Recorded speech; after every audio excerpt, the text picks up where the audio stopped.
to talk about, looking around for the book, Big Name Fan by Ruthie, Knox, and Annie Mare, I guess is the names.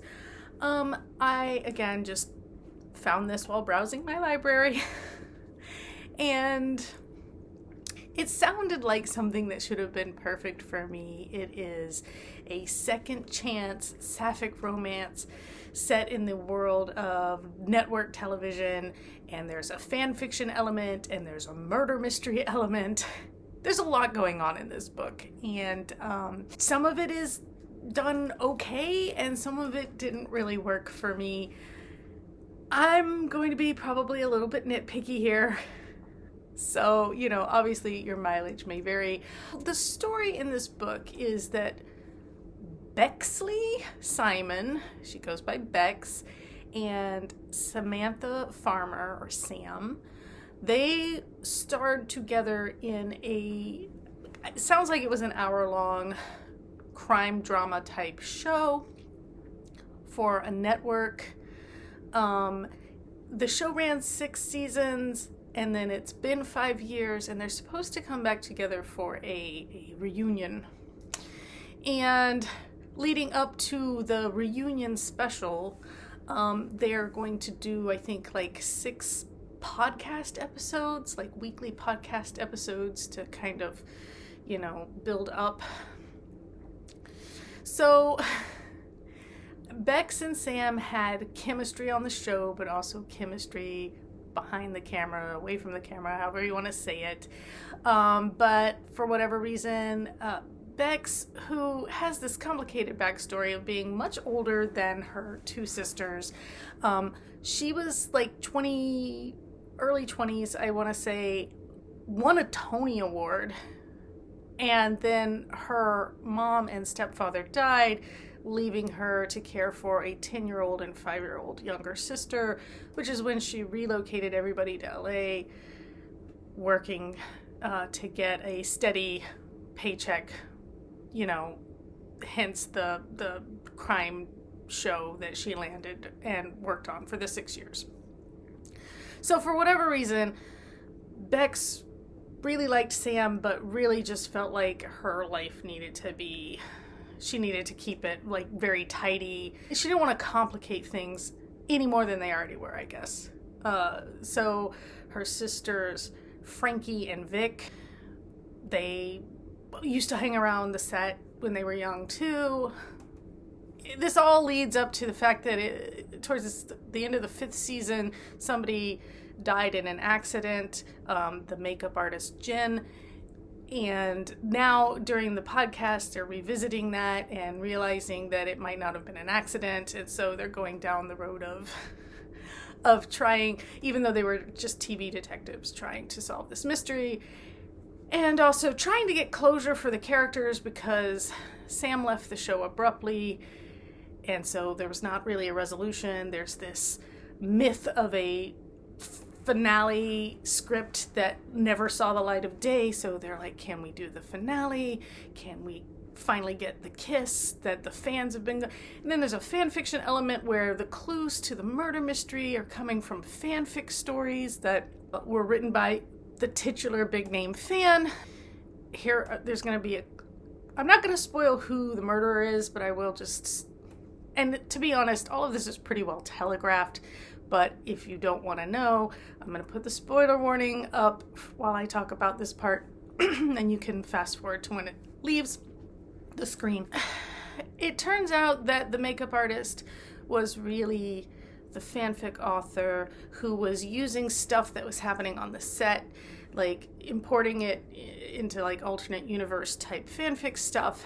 And also it turns out that she was also secretly writing the show, pushing for the relationship between the 2 main characters that the fans also wanted, but the network was like, no. And so, it was kind of a messy, it was a whole messy thing. I enjoyed, to a point, the mystery part, because even though they were making it pretty clear who did it, I was kind of still hoping for a twist or that I would be surprised because there were a fair number of alternative prospects as the murderer. It turned out to be exactly what you expect and think, so that was kind of disappointing. But the fact that even up to the end, I was like, maybe it isn't this person, says something about the fact that the mystery was somewhat, diverting. The podcast parts where they were filming the podcast and talking to the guests, I actually liked those parts probably best in the entire book. I did not feel the chemistry between Bex and Sam that I think I was supposed to feel. I kept being told how Bex felt. This is all told from Bex's point of view, this whole book. And Bex is actually kind of not a super interesting or emotive character. Even though I'm being told she has all these feelings, I'm not feeling it. And so for me, I don't know if that's a character or if that's the writing, but for me, that didn't work. So I don't know. I wasn't rooting for them to get back together. I kind of didn't care, like I was like, I got nothing. This sparks nothing in me. Because Bex, like, for somebody who was in theater and everybody's like, oh, and her voice is amazing and blah, blah, blah. I don't know. I wasn't feeling the love for this character, and I wasn't feeling her love for Sam or even for her dead friend, Jen. Like, they kept talking about how much Jen meant to them, but again, I don't know. A lot of this book, not a lot, there are a lot of points in this book where a character goes on a diatribe about the industry and how it treats its fans and how it treats women and all of this stuff. And at that point, it ceases to sound like the character talking. It sounds like a mouthpiece for the authors. Not that I disagree with the sentiments behind it. I was like, okay, this isn't the story. This is just somebody being really mad that, showrunners do these things and, queer bait and stuff like that. And I get it. We've all been there. Felt a little bit, beat them over the head with the anger that the authors feel towards certain things. And, overall, I gave it 2.5 stars. I mean, I rounded it up to 3 on Goodreads. The more I talk about it, the more I'm like, it might be more like a 2-star, but because, again, I didn't feel the chemistry between the characters, and I'm supposed to be rooting for their happy ending, and I'm supposed to be rooting for this happy ending for this show, but I've got no feelings. Oh, let's talk about all of the entertainment industry stuff in this book that I was just squinting at a little bit. So it's an hour-long network show that apparently was a big hit. Already I'm squinting because, okay, let's say this book was published in 2025. Let's give them even just a year. We'll say 2020, it's 2024 in this book, let's say. So it's been 6 years. What is that? Like 2018, and it ran for 5 years. So 2013 to 2018 or 19, no, it ran for 6 years. So yeah, 2012 to 2018 or 2013 to 2019, somewhere in there. Network TV has not been a thing for massive audiences in a very long time. Most shows are on streaming. Okay, so this being some kind of network television hit, I have a hard time believing it, but let's just suspend our disbelief there and say, okay, maybe there was a network television crime drama that was a big deal for 6 years. I don't know, maybe. Then, like, they talk about it being multi-camera. I was like, no, because they wouldn't have been. Like, most hour-long dramas are single-camera format. Multi-cameras for sitcoms, stuff done live or before a live audience. This wouldn't have been that. So, again, I'm squinting. I'm like, unlikely. Then they talk about this scene. They're talking in the podcast because the fans get to vote for what episodes they want the podcast to cover. Like, they're counting down to favorite fan episodes or whatever, fan moments and there's a scene. It's the one bed scene, like that trope, right? And there's a joke that the bed has a magic fingers, which is the vibrating. It's like an old school motel bed thing. I only know about it from the Jimmy Buffett song, This Hotel Room. So the bed breaks during the first, like, take of the scene. It basically, they turn the vibrating thing on and it folds in half. It like breaks in half, and they find out that the bed has been sabotaged.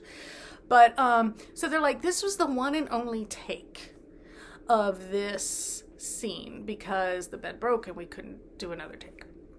I'm like, okay, I get that you've told me this is a multi-camera show, which again, unlikely, but sure. Even with multiple cameras, if you don't know this bed is going to break, how are you getting coverage? Because they describe in the book, they describe the scene, you know, as it's like shown in the show, the scene that aired. So they're talking about the angles. They're talking about like being able to see them nose to nose in the fold of the bed or whatever. I'm like, you would have had to move the cameras pretty fast to get anything. And if something like that happens, what you're not doing on your set is like you're panicking because your stars are in a death trap. You've got people running in to pry the bed apart. You're not using this as foot, like, it's not happening. It just isn't.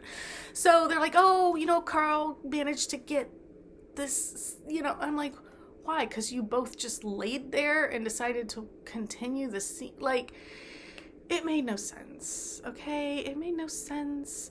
And then they talk about how they would go to Chicago for a week every year to get their location shots. And I'm like, how? You don't start. So this is a network series.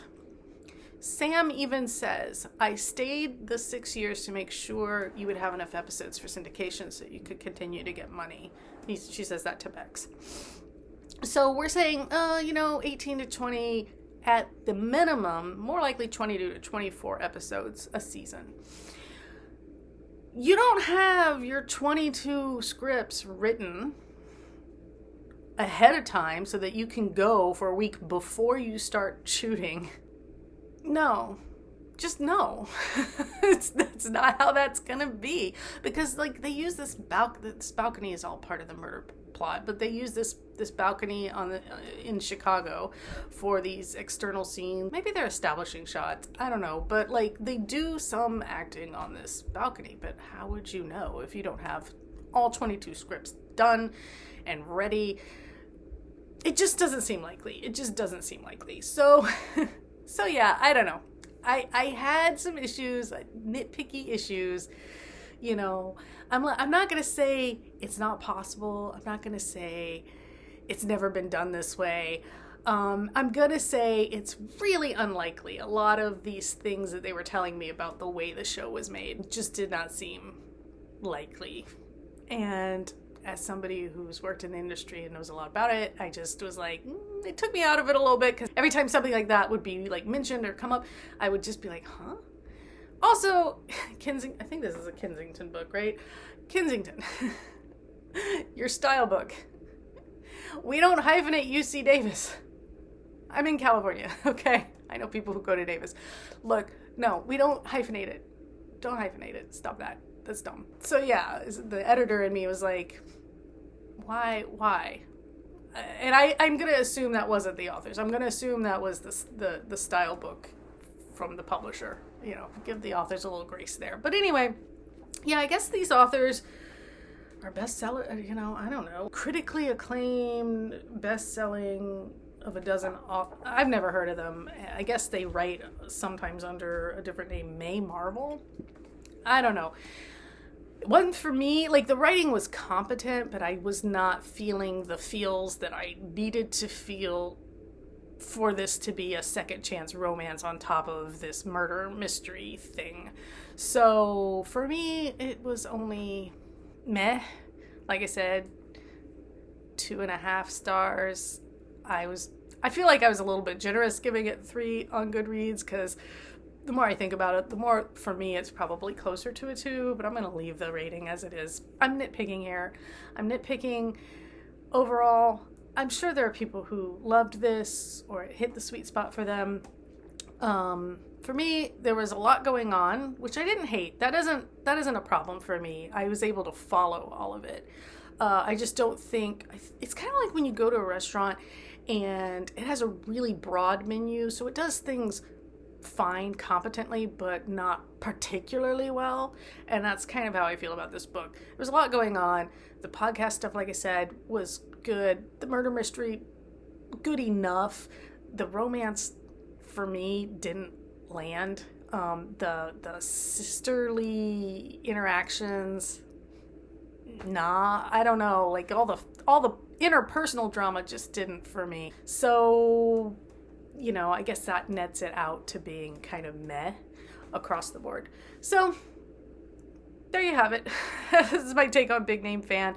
If you've read it, let me know. If you've read anything else by these authors, let me know that. Maybe they've written something else that would work better for me. I wouldn't say no to trying them again if I could find something. Maybe it'd be better if it's something I don't know enough about to be like, I don't think so.